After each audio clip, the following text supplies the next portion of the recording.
evening, good morning, good afternoon. Thank you so much for being here and welcome, or hopefully welcome back to USA Global TV, home of talking heads. And hello to our friends listening on Business Talk Radio. I'm Dr. Jacalyn Kerbeck, and our show is Stories of Hope, Inspiration, and Overcoming Adversity. And those of you who know me or have followed the show, you know that this is the very first show that I started out with, and it was basically just a radio show. It was me with a telephone connected to Business Talk Radio, and they interviewed me for weeks. And then I asked to take over the show. I was told no, and here we are today. So we went from being on the radio to being on Zoom to being on StreamYard, and now we have between 18 and 20 shows a week. Why do I share all of that? Because it all started off with giving people a place to share their stories, a safe place where people can tell us about the adversity that they've overcome and leave us inspired and filled with hope. My guest today is Dr. K, and she is quite accomplished. She's going to be telling us about a number of her accomplishments, and she overcame some incredible things to get to where she is today. But she is the founder of Freedom by Design. She is a wife, an educator, a realtor. She is a woman of God, and she is here with us today. Welcome, Dr. K. Thank you. Thank you for having me. Thank you so much. And hello, everyone. It's such a pleasure to have you. You've got this beautiful smile. You're filled with all this wonderful energy. You've got all those certificates, accomplishments behind you, and the beautiful roses. It looks like you've had everything. Everything just handed to you, right? Just there you go. Not quite the case, right? Not at all, Dr. Jacalyn. It is not. I tell people all the time, I don't look like what I've been through. Trust me. Well, I really appreciate you coming here to share your story. And what I'd like to start off with before we get into the story, tell us about the Freedom by Design movement. Tell us what it is you're doing today and the value that you're bringing to the world. Absolutely. So Freedom by Design actually began about 3 years ago. I went to this conference, and in my mind, I went with a thought of how was I going to be around some strong women who would help me make some money. In my mind, that's what it was about. But God had some other plans for me. When I left that conference, I started reaching out to a few of my very close friends and family, and I asked them, tell me 3 words that you think of when you hear my name. And many of those were, I got about 5 words, but we condensed them down to 3: engage, encourage, and empower. And I said, okay. And I started just going live. I just would take my phone and I would walk and I would talk sometimes when me and my husband would be walking in the mornings.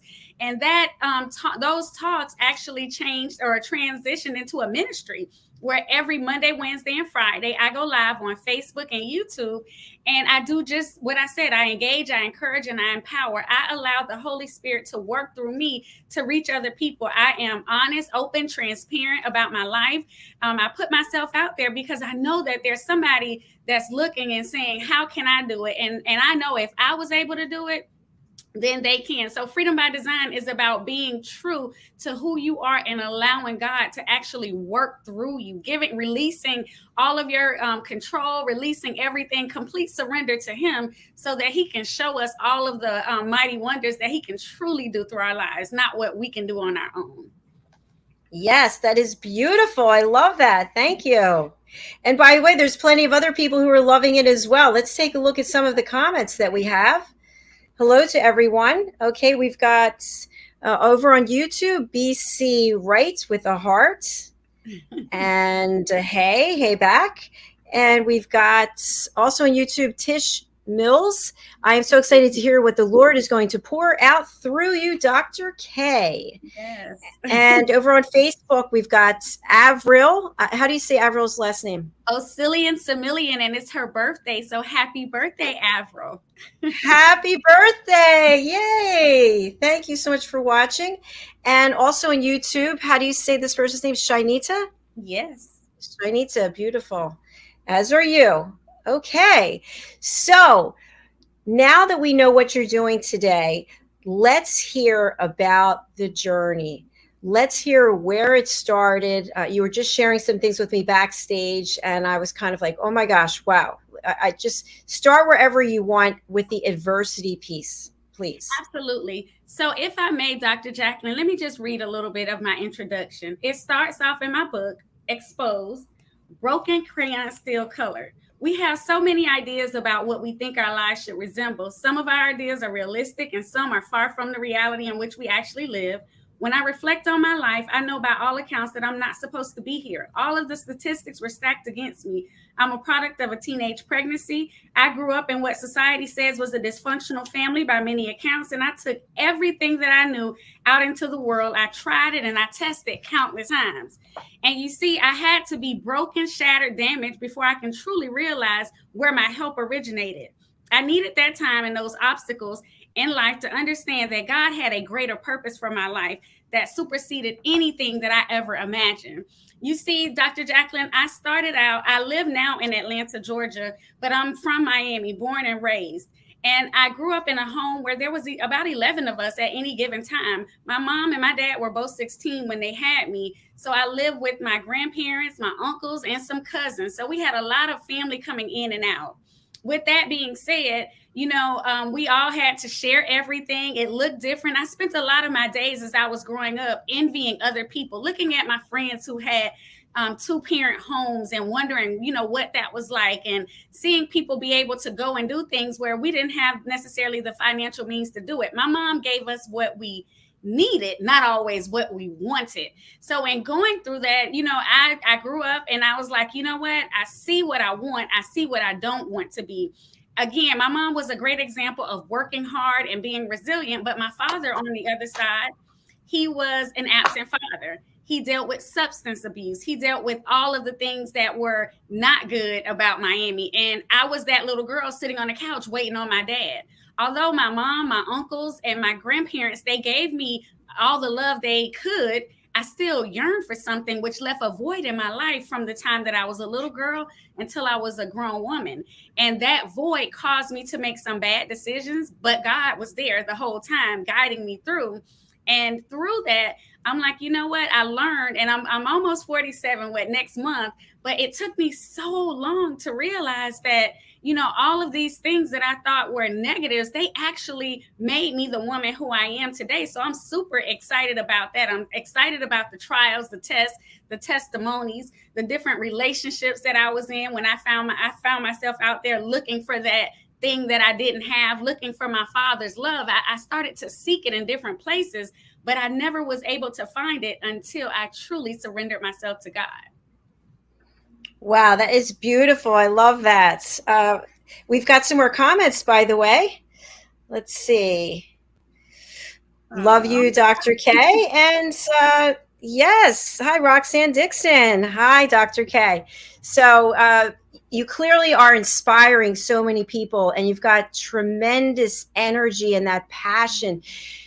So you were growing up, you had all these things that you had to deal with. You were at some point looking outside and saying, look what they have and look what I don't have. And then you found God and started to look inside. What are some of the things that you remember that maybe were really revelations to you that you thought, wow, I never actually thought of it this way, or I never even saw that before? Can you share some of those with us? What I realized is I was so angry at first. I went through different stages.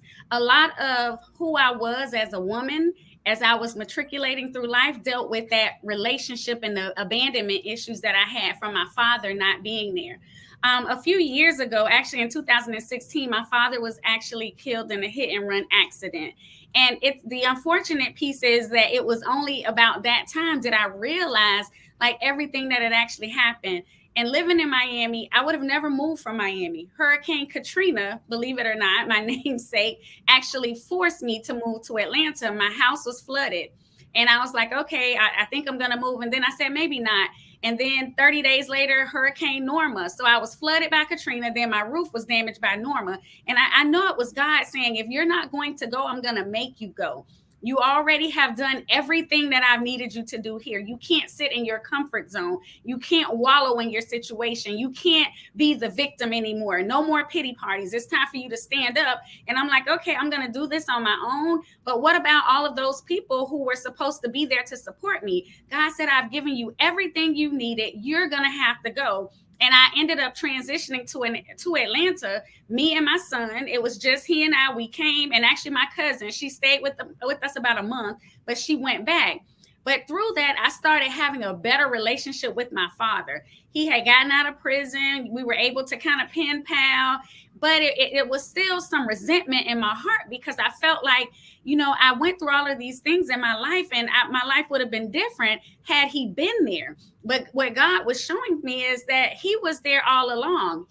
God was there all along. Everything I needed was there all along. So I had all of this frustration built up with my father, and I was acting out in so many different ways. But God was saying, hey, I got you. I've always had you, no matter what it was. When you got the 5 degrees, that was me. That wasn't you. I know you did it because you wanted to position yourself where you wouldn't have to ask anybody for anything and have them risk the chance of them saying no. But that was me. I did that. When you moved to Atlanta from Miami, 30 something years old, you and your son, I took care of you. I put you in a position where you would be in a school situation that was a family environment. He gave me new friends. I found my church home. I grew up in the church. So when I came here, I was a little off kilter, but I still had some things in my heart. And it was only at my father's actual homegoing ceremony when my uncle said, if you knew him, you would know that Katrina was the apple of his eye. And everybody who got up just kept talking about how my father loved me. And I was sitting there and I just started to bawl because I'm like, all of this time, I was so angry with him. I wanted him to be there. I needed him. And God was saying, hey, I gave you grace for every mistake that you made, for every bad decision, for everything. You have to release and give him grace so you can move forward and you can do the things that I have called you to do. Because yes, you were that quiet little girl. Yes, you were that little girl who was looking and seeing all of these other things. But what I have for you supersedes anything that you could ever think or imagine. Mm-hmm. That is so powerful. I have a question for you based on a comment that we have. Let's see. Is it Siobhan Zale? Siobhan Zale, yeah. Siobhan Zale, hi. That's good, Dr. K. God will make you move when you refuse to. So my question for you, it's really for us to all think as humans, is we stand steadfast and we're not going to do it. We refuse to let go of it. We're not moving. We're not changing. And I think a lot of it has to do with fear. And when we give it to God, it goes away. Indeed. Indeed. But why do we fight so hard? You know what it is? Because, and I talk about this all the time, we know in the spirit realm, we know what it's supposed to be. We read our Bibles, we're very clear on it, but we still deal with the flesh. We still, our spirit is willing, but our flesh is so weak because we see what we want. We want to see the whole picture. We're so accustomed to, we live in a society of immediate gratification. I want to see it all before I move, but God doesn't work that way. He says faith without works is dead. You're going to have to believe in me, take one step, and then he will orchestrate the next few steps. But we get so stuck, we get so grounded in where we are, and we are comfortable because we don't know what it's going to look like on the other side. Even though we might be wallowing in mess, we would rather wallow in the mess than walk into the unknown, because at least I know what this mess is. I don't know what that mess is over there. And that's when God has to come in and he has to really shake some things up, because I promise you, I would probably be still in Miami right now. I was offered a promotion at the time that I was getting ready to leave. And at my age, it was unheard of for me to be, I wasn't even qualified for the promotion. And I'm like, okay, well, maybe I need to stay, because I was working at what they would call the district level. I came to Georgia and went back into the classroom. So it was like, oh my goodness, God, but I've done all of this stuff here. Are you sure you want me to move to Georgia to go back into class? And he said, yes, you have to go back into the class. And he kept me in the classroom for 2 years, but he put people around me who were elevating me, who were pouring into me, who were pulling out my leadership qualities. They saw them, but he had me stagnant because it was still some stuff that he needs to do. And that's what happens to many of us. We get stuck in our comfort zones because it's comfortable, even though it's mess. We get stuck in the mess and we're like, well, I can wash that off and I'll be okay. But God is saying, no, I'm going to strip it from you. I'm going to break you down to the lowest common denominator, because you're going to move, because that's not where our purpose lies, in the mess. Mm-hmm. Yes, I agree with you. Well said. How do you think the ego plays a role when we talk about the flesh body and we talk about the ego, and maybe not being so egocentric and being more heart-centric, and then things will appear that didn't appear before because now we really are listening to what God wants for us? Absolutely. It's interesting that you asked that question. I see the comments. I see where Shanita said positioning, because that's what it's about, positioning, and it's about spiritual maturity. I can hear my mother's voice saying none of us are spiritually mature. We're spiritually maturing. You know, when we're a baby, we want to test things, we want to touch things, we want to see how it's going to work. When we start to matriculate, we realize, hey, that stove, if I touch it, it's hot.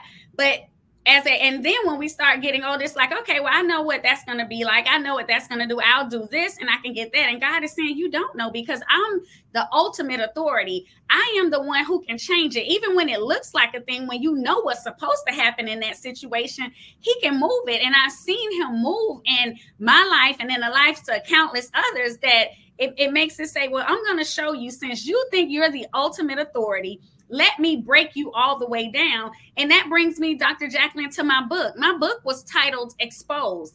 And he gave me the title.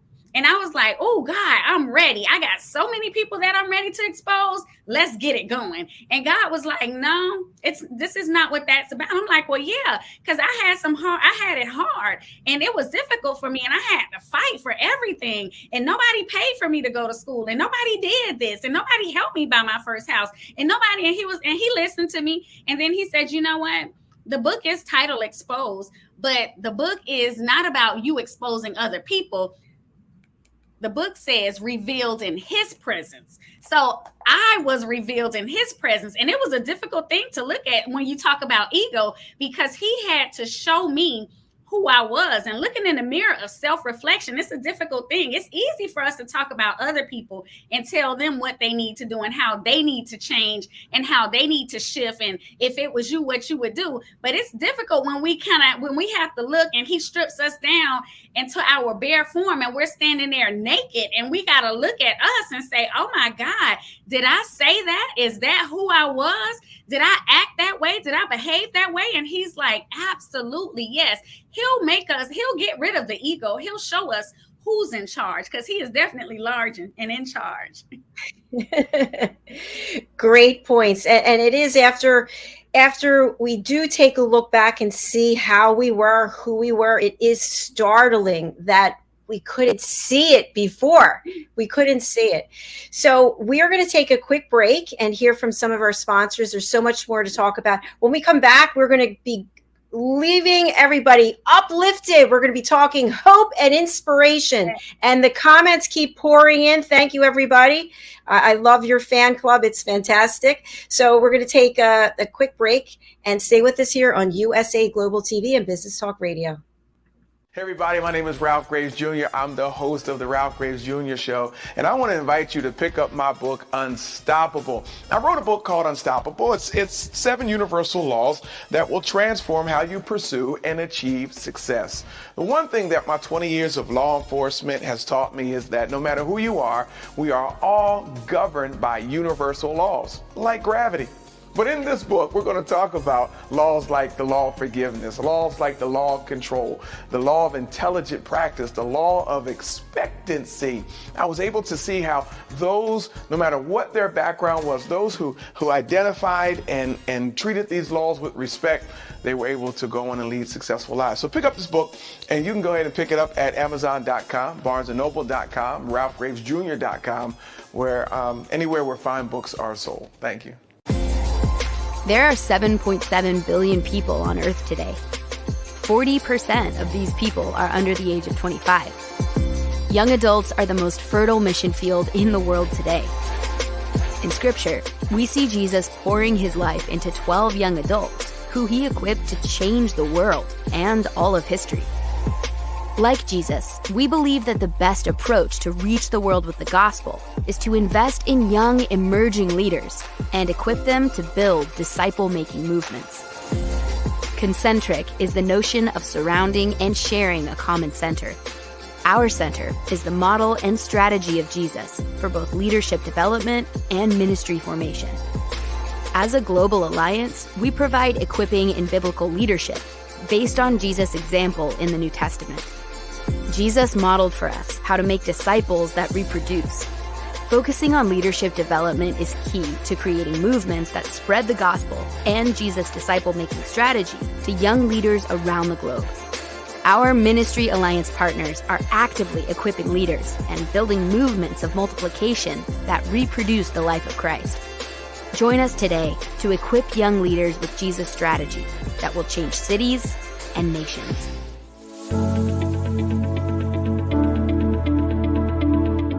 The session that we had with BCAT was really entertaining and enlightening. We were able to put together some very specific steps that we as individuals can take, and it was really fun to all come together and see sort of where we're going as a team and how we can all get there together. We had a tremendous experience with the BCAT partners. One of the challenges that we have as an organization is to make sure that we have the right people in the right chairs doing the right thing. To do that well, you have to have synergy. You can try to dream up ways to make sure that your group does that, or you can rely on experts. We would recommend BCAT partners to anybody who's looking to take their organization to the next level.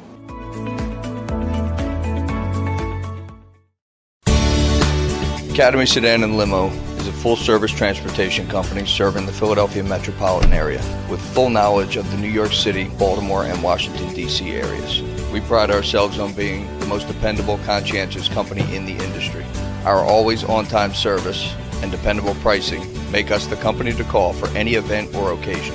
Our vehicles can accommodate any size party for any occasion. Our vehicles range from four-door sedans to SUVs to minivans to limo buses to full-size tour buses and can accommodate groups of 2 to 100. We offer airport shuttle service or over-the-road service without limitation regarding mileage or time, and no drive is too long or too far. So if you find yourself in need of transportation of any type with any vehicle, give us a call at 610-842-4564 and let us show you what a real transportation company can do for you. Use code ACADEMY2020 to receive 20% off your first 3 rides, including parking and tolls.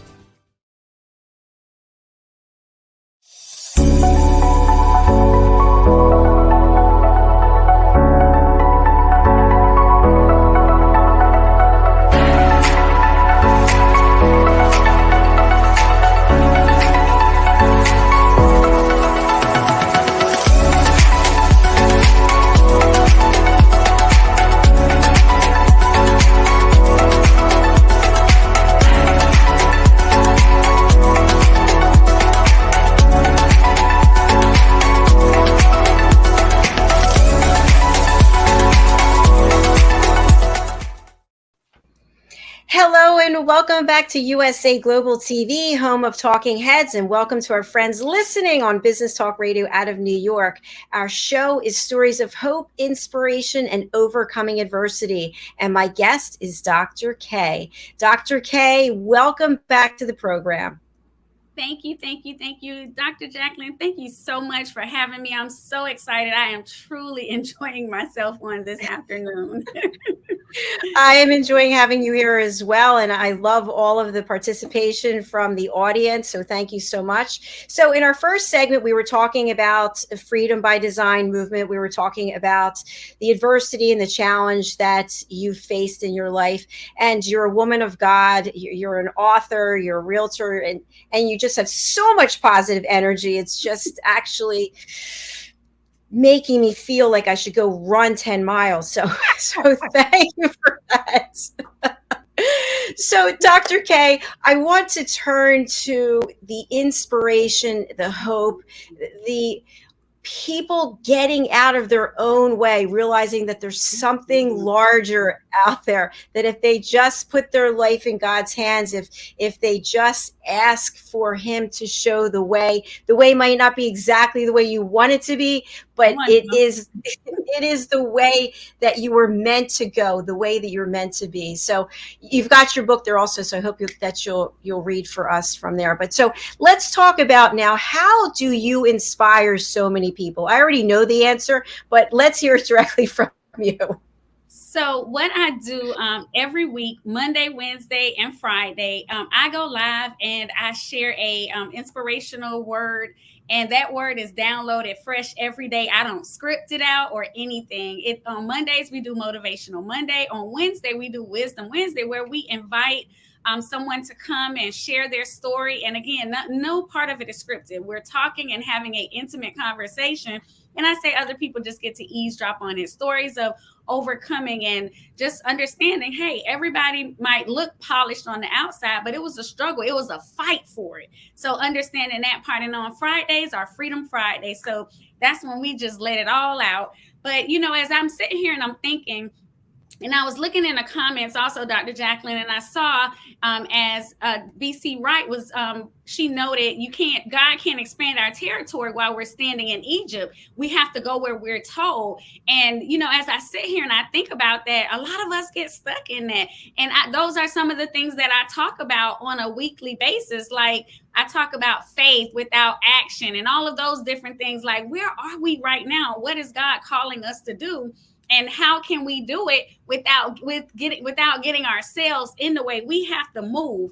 And I think back to when I was actually writing the book, and it was a tough thing for me to do. I thought it would be easy just so the words would flow, but they didn't always flow. I actually had to take a couple trips so that I can clear my mind, because I was asking God, and many of us ask with our mouths for him to do a thing, but we don't really follow it with action. And when he starts to do it, like you said, it might not look like what we thought it was supposed to look like in our mind, but for him, he had it plotted out. So I think about when the Israelites were being released out of Egypt, but they didn't go right into the promised land because they weren't ready. They weren't mentally ready. So it does sometimes take us a little time for him to get our minds shifted. And I thought about the fact that I was looking at my book, and it says, and one day I was listening to an inspirational message that focused on character and contribution. It really made me reflect on what I was doing and whether I was doing what God had created me to do. The message tugged at me for a few days and caused me to take action.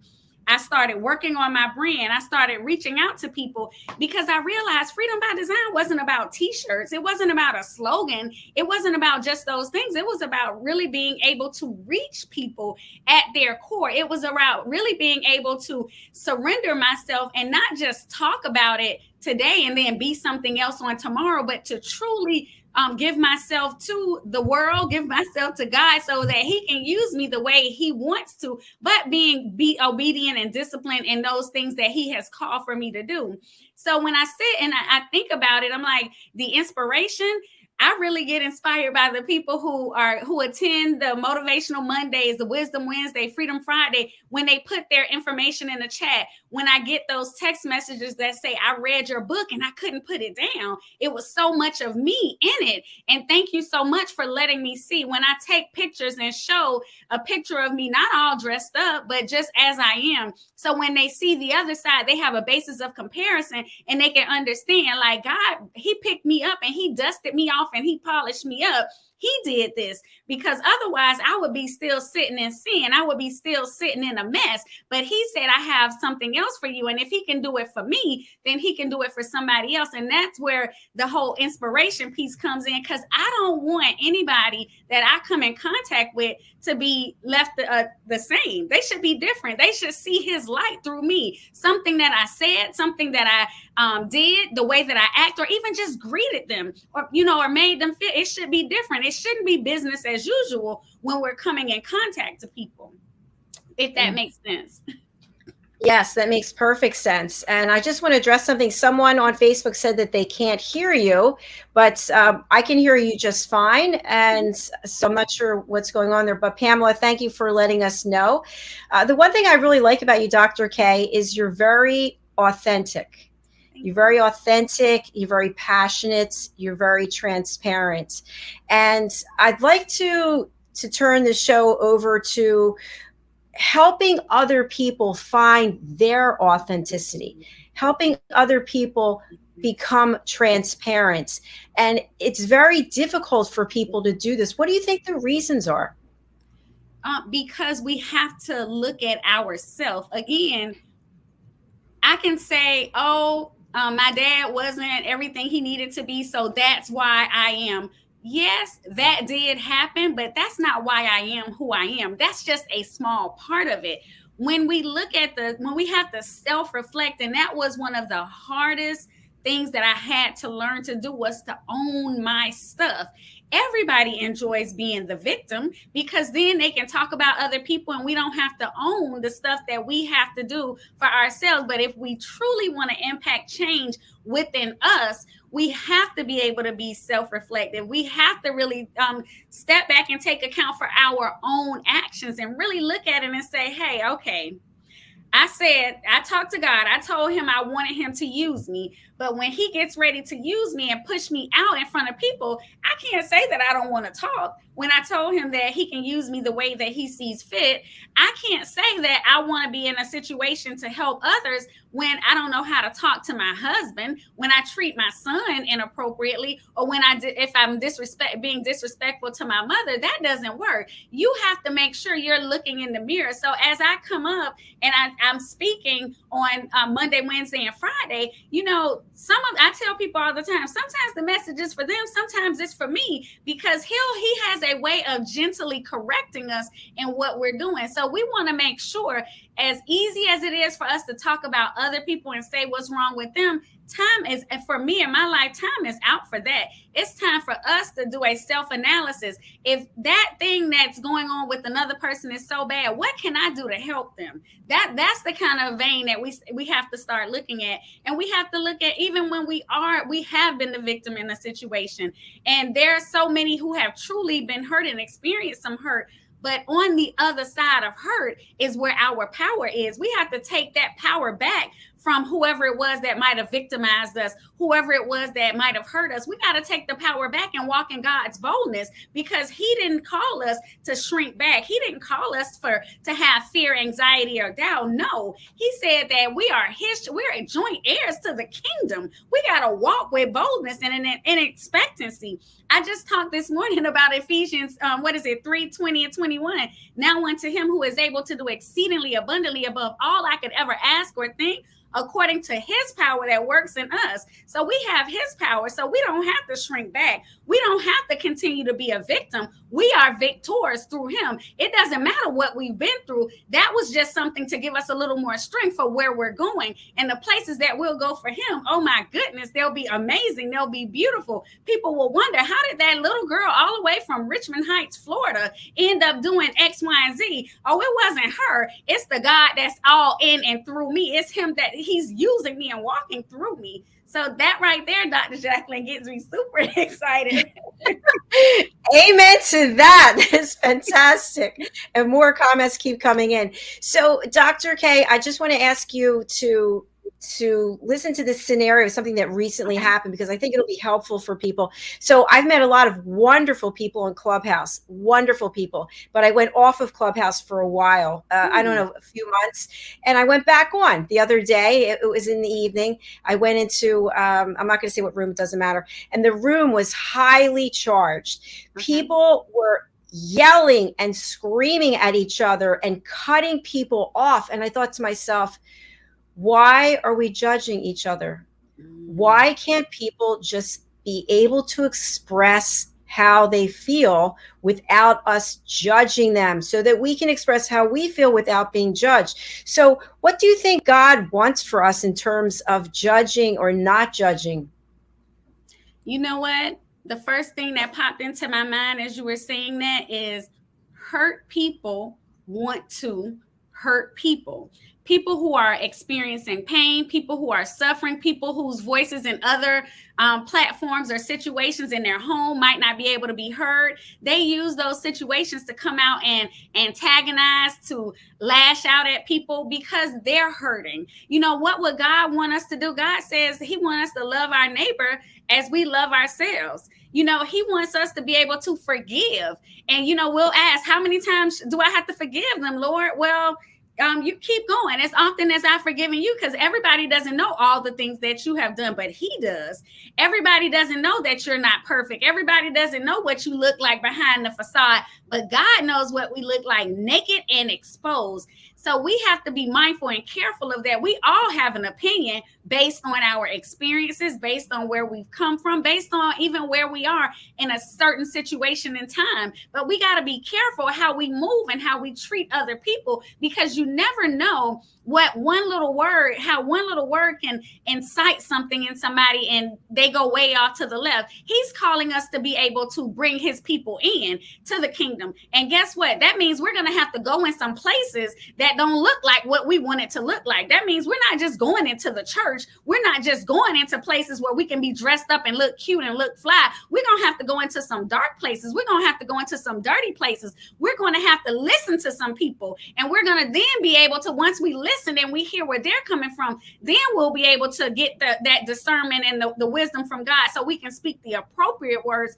so that they'll be heard. Because when people are yelling and fussing and back and forth, they're not hearing anything. They're not, nobody is here. They're not even listening. They're listening with the expectation of, what can I say when I get my turn? Or if they don't give me my turn, I'm just going to do this. You know, we got to be mindful and careful about that. I agree. Yes.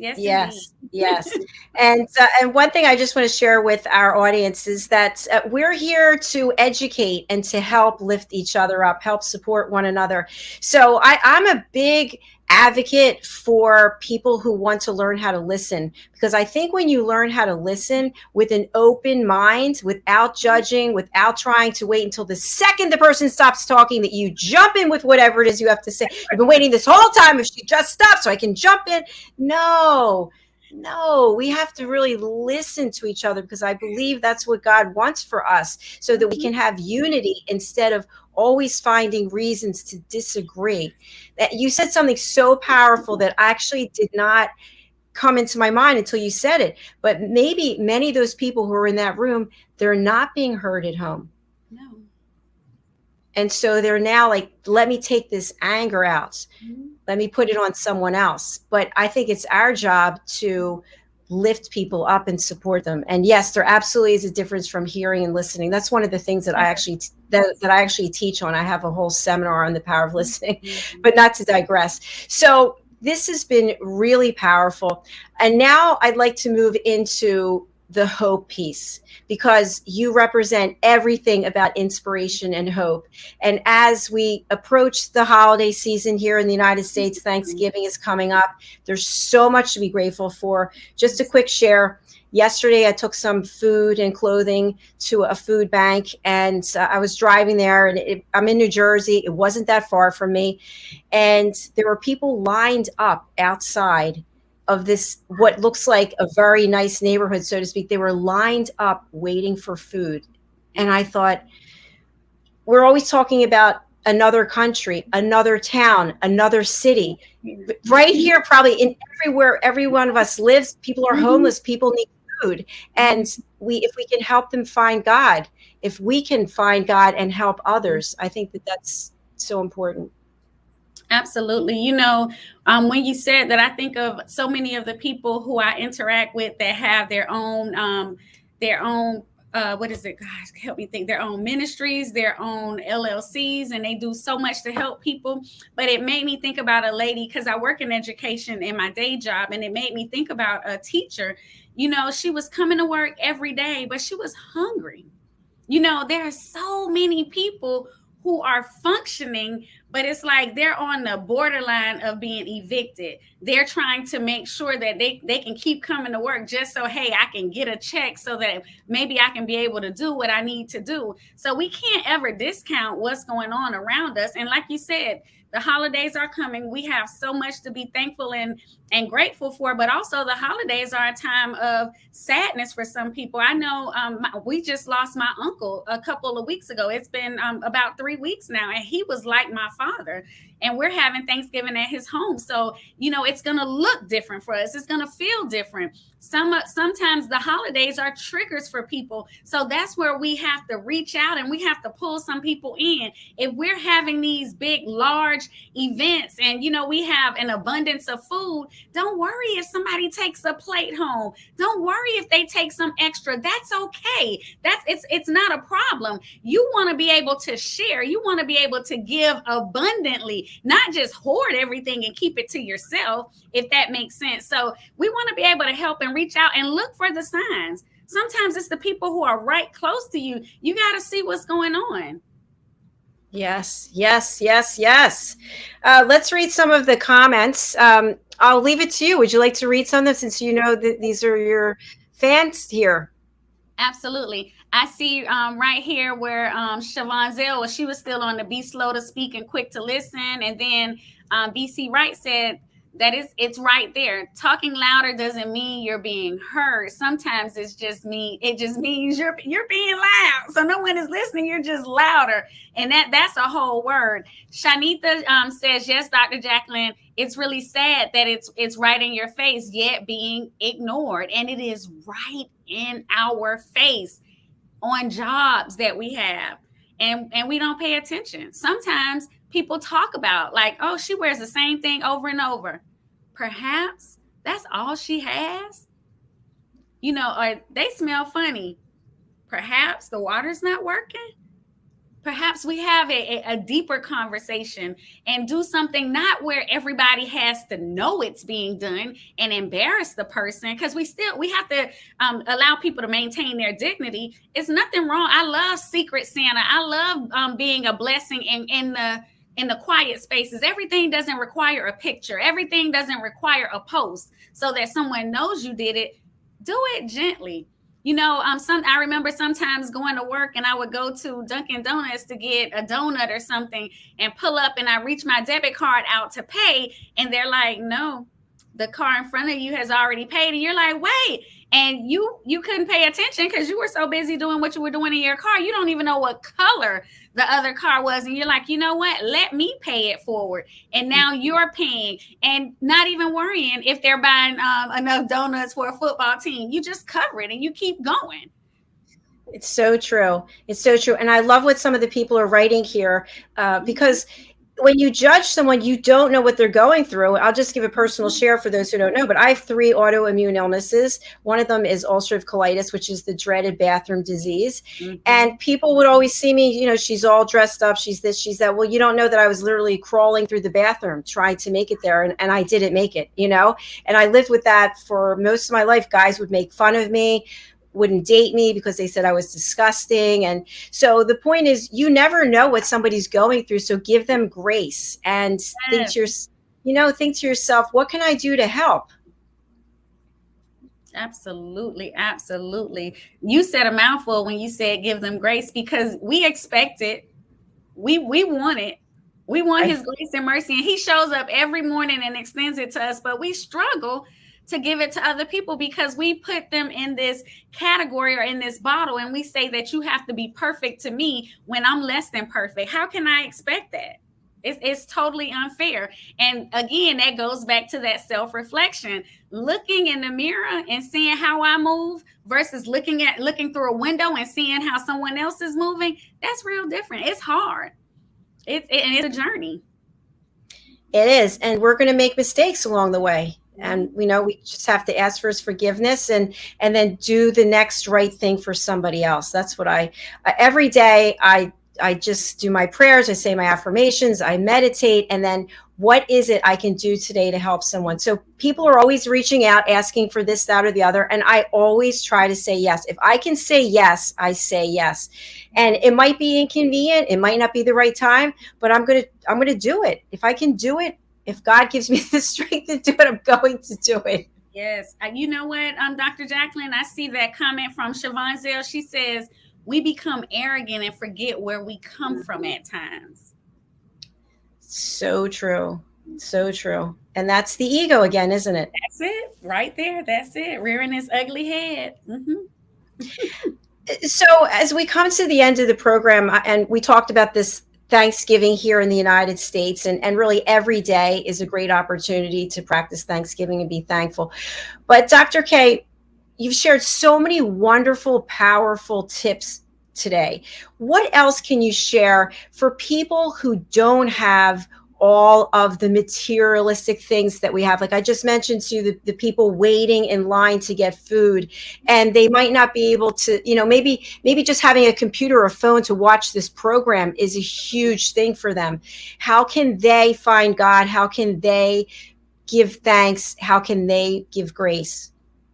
You know what? For those people, like I was saying earlier, it's going to require us, those people who have, to go out and reach, and not in the places where we want to go, in the places where he is leading us, the places where we have to go. For the individual who does not have a cell phone, who can't go online and watch a program, they have the opportunity where local churches are open, where they can go and they can have an opportunity to fellowship and worship and meet some other people, or even in a non-traditional setting. Because if the pandemic hasn't taught us anything, it's taught us how to come together and have a small group Bible study, how to come together and just share what we've learned. I know myself personally, we've started a women's Bible study group through the pandemic that's still going, being able to just share. And people have to understand, it's not a prescription that you have to be a Christian. You don't have to dress a certain way, look a certain way, or move a certain way. God wants us to just open our mouths and surrender everything to him, to turn it over to him,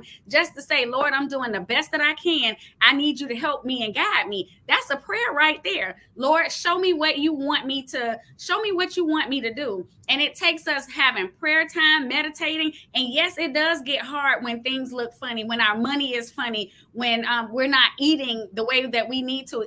Those are difficult times, but that's when we really have to surrender. And again, that's when people who are in position who can help, no matter how small the help is, $1, $5, $10. When, like you said, someone reaches out and they say, hey, can you help, or can you give, or can you donate your time? We can do that. We can do that. Maybe not I can't come to the whole event, but maybe I can do this, or maybe I can contribute that, so that I can make sure that, whatever I'm doing, there's an impact. We can share, we can disseminate information everywhere that we go. So that's what I would say with that, Dr. Jacalyn. I applaud that. That's brilliant. And something I want to add on to what you just said, many times, and I've heard this because I do a lot of fundraising for the Crohn's Colitis Foundation, I'll say to people, if you're reading this, anybody reading this, if you could just donate $1, and you see that they've read it, right? Because they clicked, they liked it, but they didn't donate. And you go back and say, hey, I just wondered why. What good is $1 going to do? $1 could mean a lot. $1 can add it to another $1 and another $1, but people feel embarrassed. So for example, if you see someone and they need money, if all you have is $1, give them $1. Because you don't know, maybe they have 2 and now they have 3, and they could, whatever it is, that they could buy something to eat. So I think we need to get rid of this ego when it comes to helping people and actually deciding what we think we know is best. Oh, they can't use that. They're not going to want that. I only have an hour to donate my time. That's not going to be enough. Absolutely. You are absolutely correct. You are absolutely correct. Every little bit helps because your little bit goes with somebody else's little bit. And before you look up, now you're blessing somebody with $300, $400, $500 because of the combined effort. God isn't saying we have to do it by ourselves. He never said that. He never said that. We just Absolutely. have to do our part. That's it. That's it. That is so right. I want to touch on something else before we leave for today. And you must come back, by the way, because I could stay here with you for a week. So here's a question I have. Let's say we do the right things, right? We're doing what we believe God wants us to do, and we make a mistake. We lose our way. We get lost. And then we feel that we don't deserve to have God's love. That happens. People say, yeah, I left the church, or I don't believe in God because I let him down. Now I'm embarrassed and I'm ashamed. What are your thoughts about that, Dr. K? You know, like I said, I grew up in church. So I knew the right things to do. I knew what I was supposed to be doing. And I can hear my sister's testimony this morning as she talked about the fact that she was a lukewarm Christian. So on Sunday, she was there, she was doing what she needed to do, but then she shifted, you know, in the afternoon or maybe afterwards she went somewhere she shouldn't go. What we got to realize is his grace and mercy are sufficient for us. He already knew that we were going to backslide. He already knew the mistakes we were going to make, but he still thought it not robbery for him to sacrifice his only son for us. So it doesn't matter how bad you think it is. God is like, you know what? I got you. My blood covers a multitude of sin. He has us. So we don't have to worry. We don't have to be embarrassed because guess what? Just because my sin doesn't look like the next person's sin doesn't mean that it's not sin. Sin is sin. It doesn't matter. He's not saying it's high or it's low or you got intermediate sin. It doesn't matter. What he's saying is, I have the redemption. He has the redemption power. So he washes us as white as snow. It's not about what the other person is looking at and what they're thinking. It's about having your heart right with him. So no matter how far off you have strayed, remember, he will leave the 99 and come for the one. He's looking for us. He's following us. He's always with us. He's never going to leave us or forsake us. So it doesn't matter how bad things have gotten. God is still waiting with open arms. He is not man. He is not a man. He is saying, I love you. He is Abba Father. He is our Father. He created us. He knows the hairs on our heads. Come on now. He's waiting on us. Come on. I love how you said that he already knew we were going to fall. We were already going to make a mistake. I remember I got divorced a very long time ago, and I used to go to church at the time every week, and I stopped going because I was ashamed. I was ashamed that I got divorced. I felt like, oh, I'm the only one in the family who's divorced, and now God won't love me, and I don't deserve to be there. So I eventually went back to church, and it took some time because I just, and I realized it was the ego. It was the ego again, getting in the way. Absolutely. Myself, my husband, Frank, and I was married prior to Frank, and it was difficult. In my book, I talk about the divorce. My divorce impacted, you know, my relationship with my mom and I, and it was tough for a couple years. I mean, like it really impacted, but you know what? I was still worthy. God said I still was enough. Did I know it when I was going through? I didn't. Was I embarrassed in certain situations and circumstances? I was on my job a whole year, and I was a special ed director for the 5th largest district here in Georgia. Nobody even knew I was married. I didn't tell them I changed my name, nothing. I'm going to work. I'm still wearing the ring, Dr. Jacalyn. I'm pretending. I was a whole big old mess, I was perpetrating a fraud until I was ready. And then I'm like, okay, my name is no longer this, it's this. And they're like, what? I'm like, oh yeah, I've been divorced for a year. What? Yes, that part. Dr. K, do you remember when that moment occurred when you said, okay, I'm going to step into my own light. I'm going to take this ring off. And I'm going to tell people what's really happening? I do. I had a few people who were kind of trying to be in my Kool-Aid, so to speak, and they thought that they knew. But, when I went down to human resources that day and told them that I needed them to change my email, and we started changing all of the stationery and all of that great stuff. And, I talked to my team and I addressed them first. And it was a weight that came off me, because I'm like, God was like, you didn't have to do this. Why? Why were you doing this? This wasn't about anybody else. This was your walk. Nobody else can fill those size 7 shoes, but nobody can wear them the way you wear them. These are your shoes. They might put them on, but it won't fit the same. It won't move the same. And just because you've gone through a divorce doesn't mean I love you any less. And I had to get past that. Wonderful. And something else I just want to add to that is that we don't need other people to affirm what we're doing, right? So the fact that you didn't tell anyone is really nobody's business. But I think what I'm hearing you say is that it felt uncomfortable for you in your body because you were still wearing the ring and you weren't being true. And then you decided to just move forward, and this is what's happening. Whether people like it or not, that didn't matter either. Yep. Mm-mm. Nope. Sure didn't. And I had to walk in it, because guess what? I filed for the divorce. I went through the divorce. They didn't. They weren't living in my house. They didn't have to go through what I was going through. Me and God got through that, no matter what it looked like to anybody else.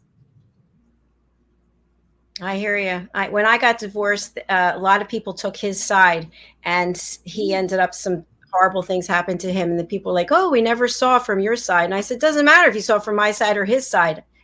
I'm just living in my own skin, and I don't need people to come to me and take sides or not. But divorce is a hard thing to go through, but there are a lot of things that are hard to go through. And I think if, we know God's with us and he's not judging us. And he, as to your point, he already knows we're going to make XYZ mistakes, and he's still here for us. Yes, he does. So, Dr. K, please tell us again about these wonderful Facebook and YouTube lives that you do and the topics. And I think this is so important because the energy you have, and again, the authenticity, the transparency, the strength that you have is so needed in this world for unity and bringing people together. Yes, indeed. So every Monday, Wednesday, and Friday, we go live on Facebook and YouTube. So you can catch me on Facebook at Trina King-Flucas, or you can tune in on YouTube at the Freedom by Design Movement, 7:30 a.m. Eastern Standard Time. And Monday is Motivation Monday. Wednesday, we have a guest. It's Wisdom Wednesday. It's myself and a special guest, and we just have an intimate chat, and we allow people to come in the chat and give us some feedback and talk about overcoming adversity, what God is doing in their lives, if they have a ministry, a new business, whatever might be going on. And on Friday is Freedom Friday. So we would love to have some new freedom followers with the movement. We are always excited. And it started as a whole movement in my mind. But God was like, baby girl, it's your ministry.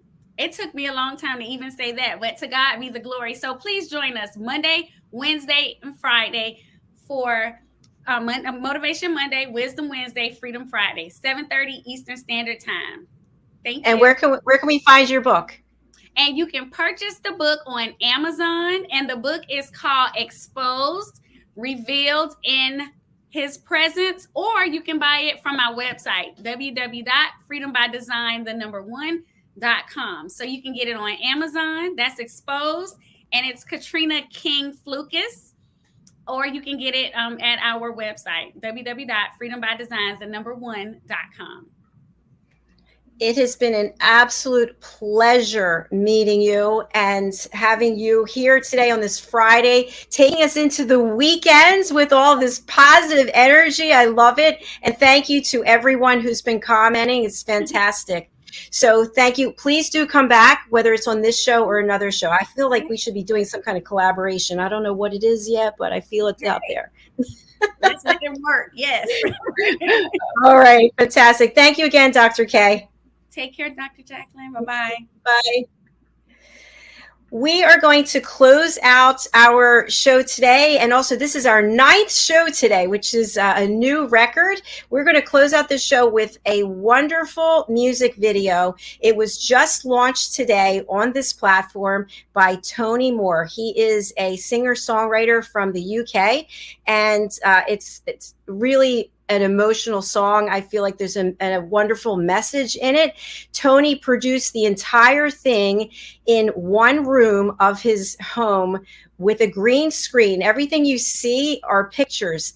And I think it's just incredible what he has produced here. So take a look. It's called Never Gonna Say Goodbye, Tony Moore.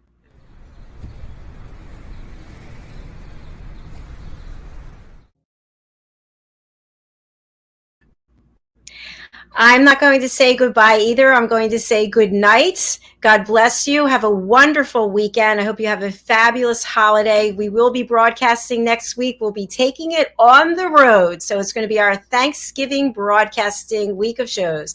Thank you to Dr. K, and thank you to Tony Moore for the beautiful music. And thank you to everybody who watched and engaged. We really appreciate it. I'll just end with an ask, which is please don't judge. Please don't judge. Just be kind and give people grace, because you never know what someone else is going through. We say this all the time, but we really have to think about it and put it into action. All right. Take care of yourselves. I'm really glad that you were here. And again, thank you so much. Bye.